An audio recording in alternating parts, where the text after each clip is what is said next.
YouTube? I'm back again today for another oh-so-delicious dive into history, and today I'm excited to take you back to Gen Con 2010, and we're going to go over the top 10 board games that were released at Gen Con 2010, now that we've had 12 years at the time of making this video of retrospect. So we're going to start off at number 10 with the number 2044 game of all time. That is Constantinopolis.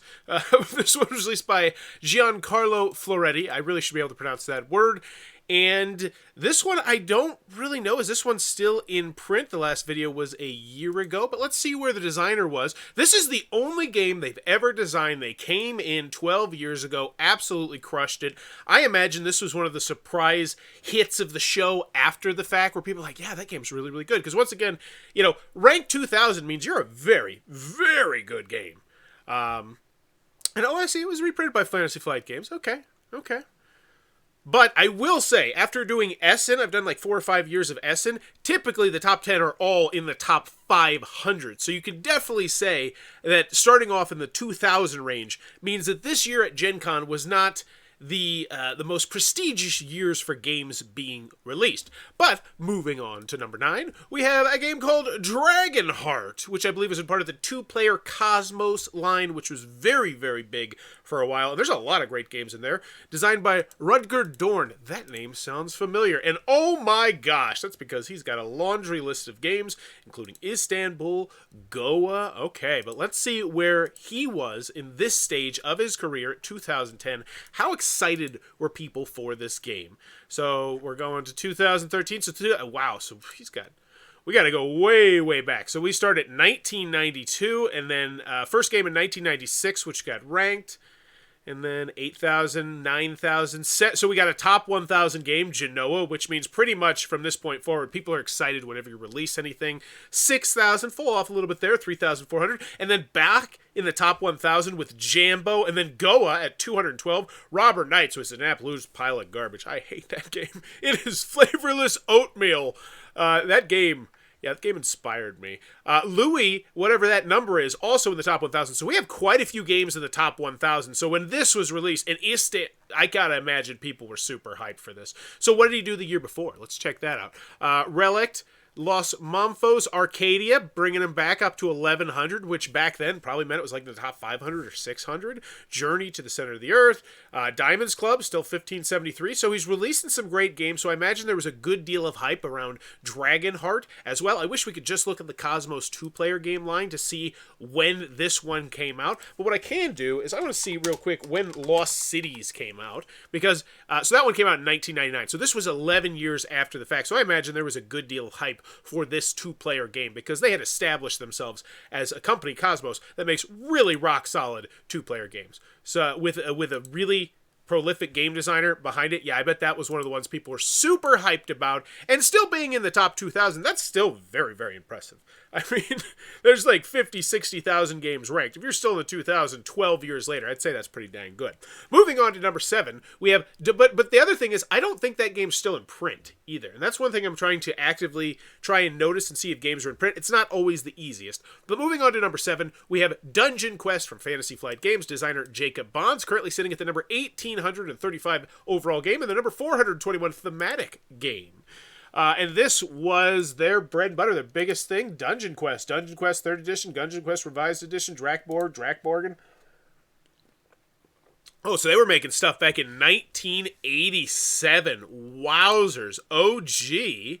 1985, they made the original Dungeon Quest, which is still in the top 2,000 games of all time, which is absolutely astounding to me, and that tells me just how spectacular that game had to be, that it's that highly ranked, you know, at this point, 37 years later, and it's still in the top 2,000, with how cult of the new our hobby is. I think that says a lot. In Dungeon Quest 3rd Edition, I imagine this was a massive deal. I bet this was one of Fantasy Flight Games' big feather in the caps, the one you got to run to the thing and wait in line forever to get sort of thing. And I'd say it stood the test of time. I got to imagine if it's still at 1,835, people were loving this game when it was released. And, Drakenstrike back in the day, and Tommy V, the original OGs. Me and Rondo came around maybe, say, 3-4 years later. Well, 2 of the original ones. Anywho, I'm talking about board game reviews, by the way. So, Number 7, Dungeon Quest 3rd Edition. Awesome. Is there a Dungeon Quest 4th Edition? Oh, it is, because it's re-implemented by. So let's see, when was this? The 4th Edition in 2014. And, okay. Very cool. And who's to say there probably won't be another 2015 at one point. So, moving on to number 6. And this one was pretty surprising to me. Also, this one is an honorable mention. Catan History's Settlers of America Trails to Rails. It released July 22nd instead of at Gen Con, which was like 2 months before Gen Con. And I don't know if I should be putting that on there or not.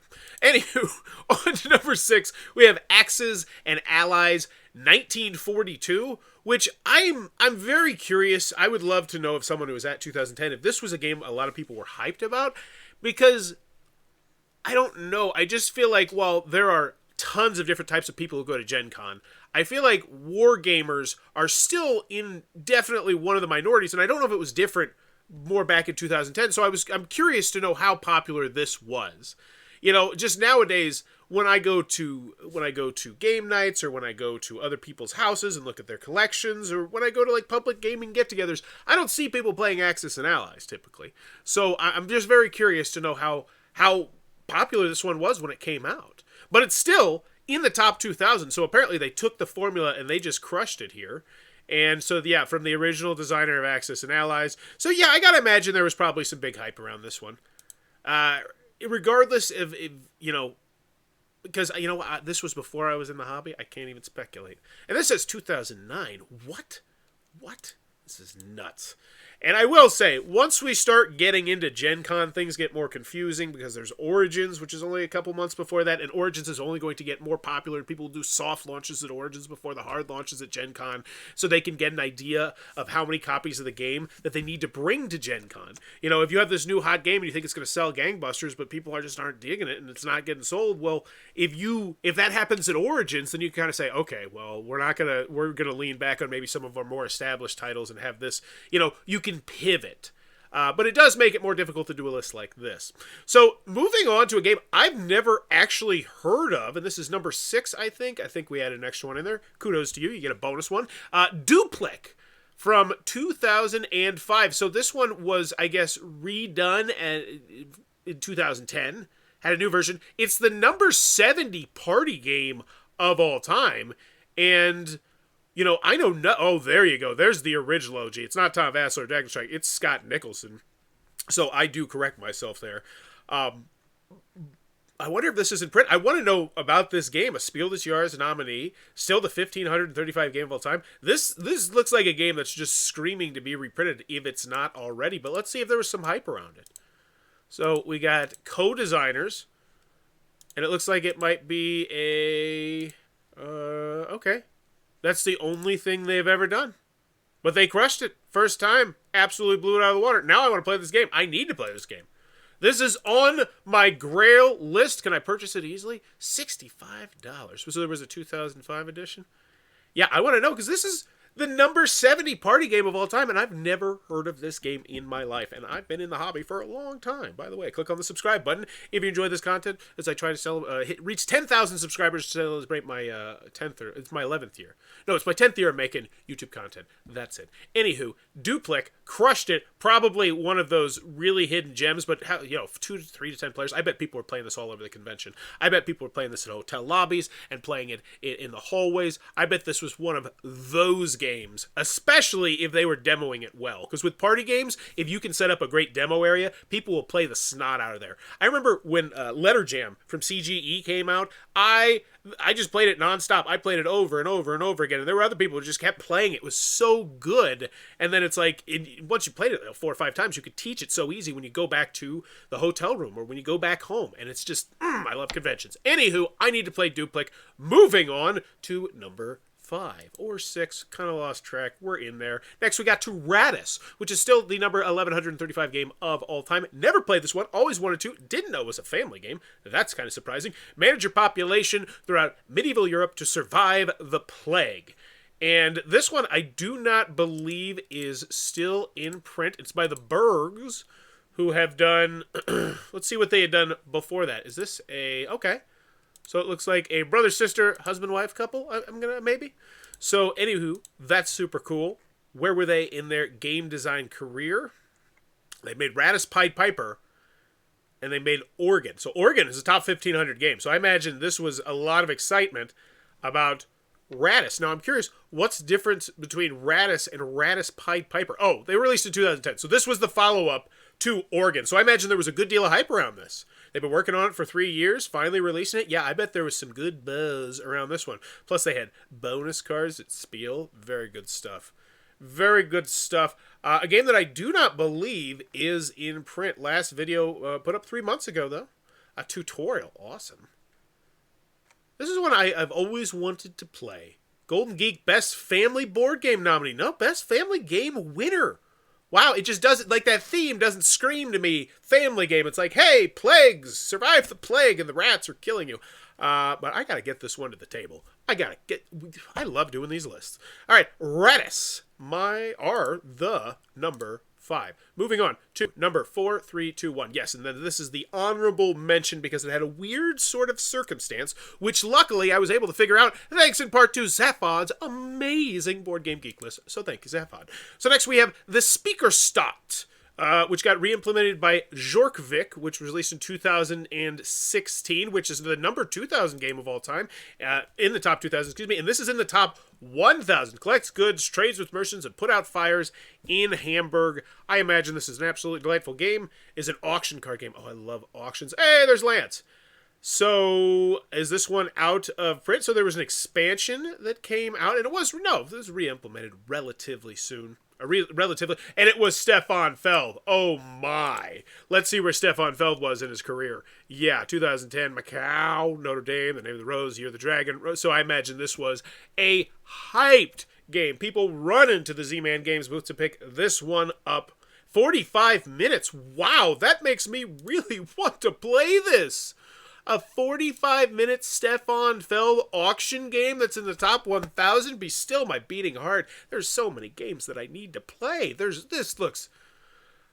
I was a little bit skeptical when I created this list because I just saw, ranking-wise, there's a lot of games that were, in the 1,000s and the 2,000 range, which is not typically when I do these Essen lists, but I'm finding a bunch of hidden gems that I've never even, I've heard of this game, but I never knew it was this good, apparently. I gotta get on some of these, along with Duplicate, and anywho, here's one that might be one of those to you, but not to me. I love this game. That is Space Hulk Death Angel, the card game, a 1 to 6 player card game that recreates the original Space Hulk pretty dang well, which is a massive minis game that costs like $300. It's absurd. And this does a really good job. Now, this one really could use a deluxe version of the game, I do believe, because I remember the expansions were just so weird and wonky. Yeah, I want to show you the Space Hulk expansions. I think they were like early print and plays, maybe. Oh my gosh, there's a 4th edition. So here we go. They came in like these. No, that's not the right thing. Anywho, it's a delightful solo game. It's a great little cooperative game, and it's from Corey Kaniska, who's one of the creators of Twilight Imperium, Star Wars Rebellion, Star Wars Imperial Assault, Battlestar Galactica, Eldritch Horror. But let's see where they were in this step of their career, 2010. I'm pretty sure that this was still going to be just absolutely hot, because, yeah, we had... so what do we got? 2006 Warrior Knights, which is still 1,200, Twilight Imperium... the World of Warcraft game. So yeah, I imagine this was one that people were super hyped about. Maybe not running to pick up, but definitely one that while you're there picking up Game X and Game Y, which this year would be Rune Wars, you'd probably slide that one in your bag. And look at that. I will say that Fantasy Flight Games, 2 games still in the top 1,000 that were released at that year's Gen Con, and Middle-earth Quest the year before that. So, hats off, Corey Kaniska. Amazing game designer. It's just so incredible. But this, underrated, and I do not believe this one is still in print. I would love to see a deluxified version of this, maybe with some extra expansion content. Get on it, Corey. That'd be hot.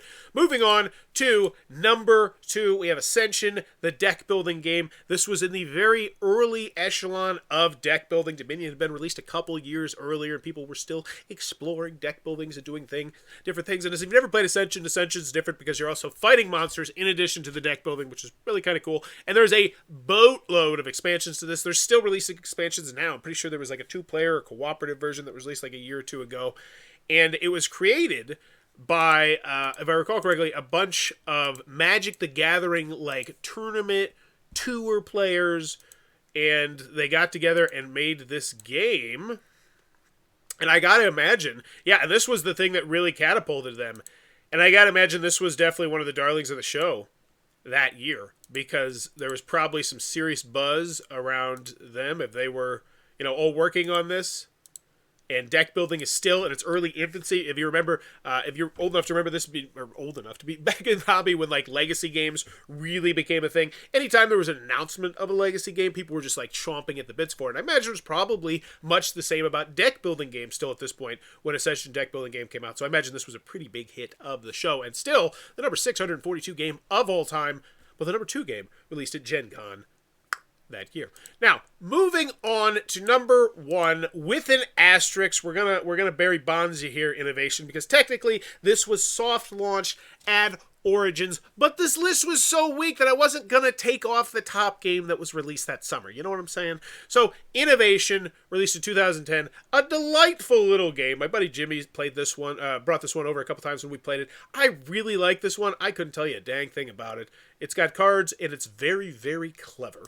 That's what I remember about it. It also has a lot of expansions, and I'm sure if it was set down in front of me, I would remember it pretty well. But not now. Hey, Matinati. That was another game that we played. Okay, anywho, 2010. Let's go back. Woo, woo. 10 back in time. So Splat came out in 2005. Sneeze in 2005, the number 20,000 game. Glory to Rome in 2005. Okay, so that's where we put some respect on your name. Top 300 game, and I imagine at that point it's probably in the top 100 easily. And then in 2010, we released Organic Soup, Root Word, but then Innovation is the big one, which once again just catapults Uchronia, and then Red 7. That one's much beloved as well. Motani, I played that one, top 1,000. And you can see this was probably a very highly sought after game, especially because I imagine it was a dirt cheap price, because this is a small box here. So Innovation, the number 1 game, but asterisks on that, because technically Crocodile, which is a game that was invented, like way, way back in like cave people times, 1876, was kind of re-released by Mayday Games. Because if I recall correctly, this is when Mayday Games kind of just started to do the Crocodile things.